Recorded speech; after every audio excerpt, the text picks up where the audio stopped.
right? So today we're going to be reading The Writing on the Wall. It is a blog post, so that's kind of fun. We're going to go ahead and close this. Welcome to our interactive textbook. It's kind of neat. I like it. We will be using this graphic organizer to identify the central idea of each paragraph, right? So let's get started. We're going to listen to the recording and then I will discuss with you after each paragraph.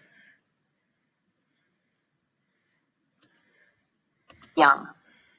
Imagine you have traveled on a ship from China to America.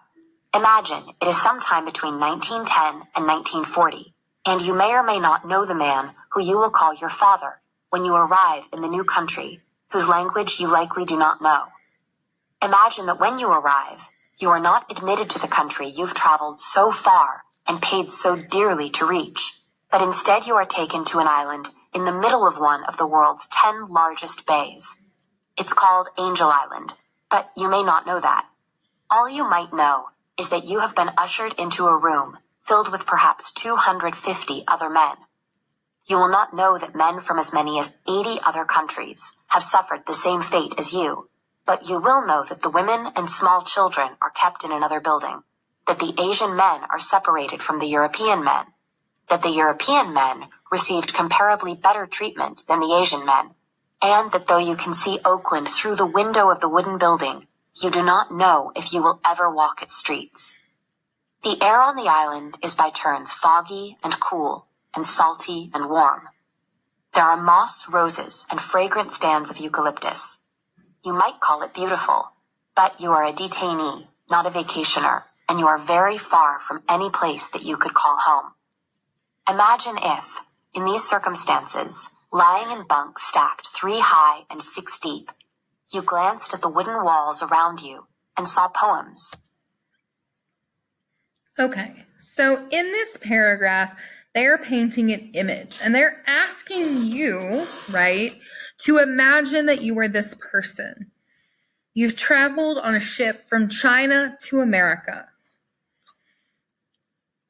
And you don't know what's going to happen when you get there.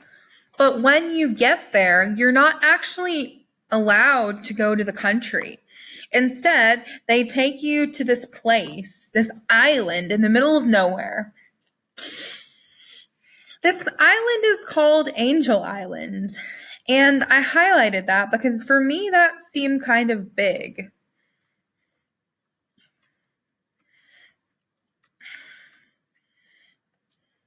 So earlier I typed, these men might have been moved there against their will, which I want to change that. So these men came to America and were instantly detained. As far as we know, it seems like their only sin was being from Asia. It is ironic that they have been brought somewhere called Angel Island. Essentially, I think it's ironic because angels wouldn't be that way, right? Angels wouldn't tend to kidnap people or force them to live in weird, unsanitary conditions like this. All right, then we find out that the European men are receiving better treatment than the Asian men. So we've got some inequality happening.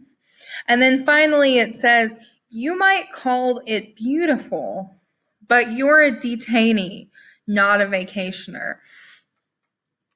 So after reading that, I feel like the central idea is that the men held at Angel Island are treated like prisoners instead of people.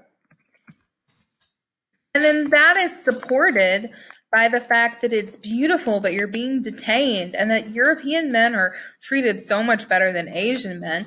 And all of these things are details, and the fact that they live 3 high and 6 deep, these unfortunate living conditions, all of that is pointing to that they're treated like prisoners.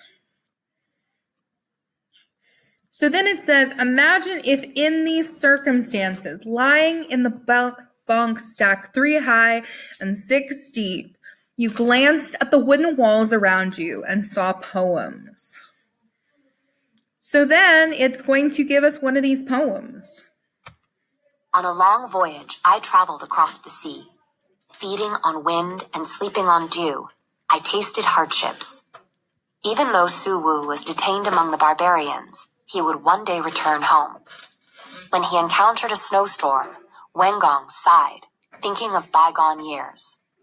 In days of old, heroes underwent many ordeals. I am, in the end, a man whose goal is unfulfilled. Let this be an expression of the torment which fills my belly. Leave this as a memento to encourage fellow souls. All right, so we have this poem, and these right here are our leaders, right? So Su Wu, Wendong, these are people, the heroes. Actually, I'd like to underline that in blue, right? Because we underline this part in blue. They're the heroes that underwent many ordeals.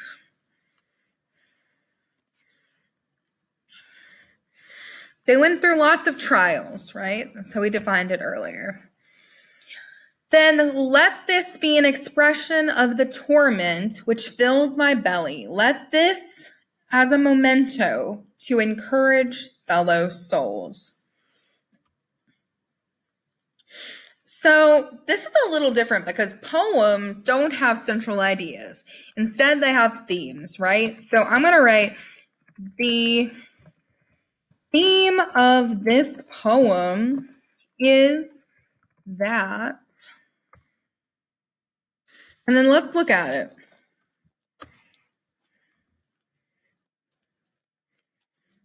Leave this as a memento to encourage fellow souls.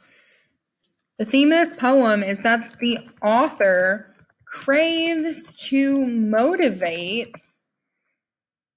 other people in his same situation. All right, let's read on. Imagine you saw not just one poem written on or etched into the walls, but hundreds. Imagine nearly every inch of available wall space was taken up by a poem, and there was only a little space left. Imagine you were one of the most educated men in your village, the man on whom several families had penned their hopes. Imagine you had little but a knife or a pen, and your calligraphy was beautiful. Would you take the opportunity to add a new poem to that wall? For me, this one was very simple.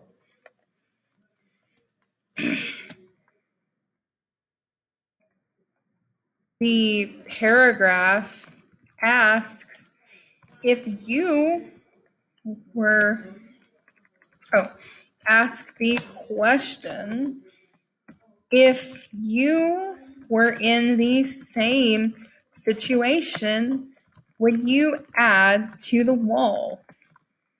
Would you write a poem?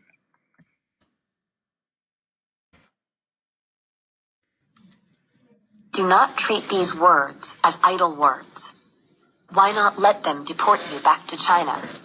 You will find some work and endure to earn a couple of meals. Okay, so this stanza, this is another small poem, right? It's not very difficult to understand.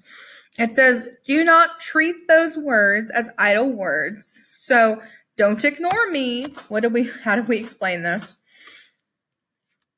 Don't take my words lightly.